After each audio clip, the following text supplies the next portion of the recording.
Wai tohua e Ngāti Hine Uru a tā rātou kokara ho tiriti, rima te kau miliona tāra te uara. Aha, kua te amuamu a etahi ki te iti o te uara o te hua whakataunga. Hei tā etahi anō, he ahuarahi ke ake.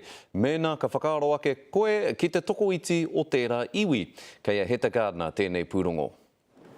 He wai tohu I ngā hara o mua. Kua ea ngā mamai, koira te kupu a tēnā, kua ea ngā mamai a Hine Uru. I ngā haora moata o te ata, neke atu I te kotahi rau ngā uri o Ngāti Hine Uru, I tipatere mai ki te whare pāremata, ki te whakamana I o rātou kokoraho tiriti.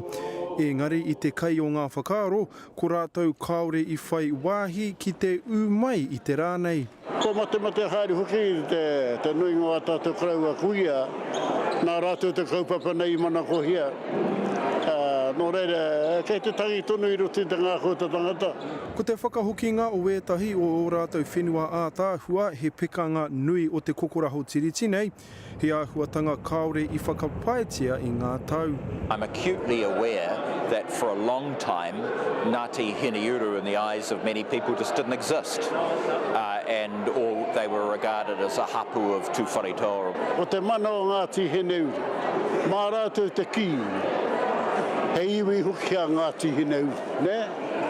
E haramu e tahi atu. E haramu e tahi atu. E ai ki te minita e hara I te mea ko tēnei te wete kina o ngā hara o te karauna ki a Ngāti Hine Uru. The obligations on the Crown are ongoing and they're real, and it's very important that this ceremony today not be regarded as the end, but it's the end of the beginning, but there's a lot of work to be done in the future. He hai pāpā hoki kua utaina ki ngā pokohiwi o te iwi. Whakarongo, tīmata, kau e whawhai, haere tika. Kua whakarongo mai te karauna, I nāia nei mā Ngāti Hine Uru e para I te ara tika, mā rātou, Heta Gardner, te karere.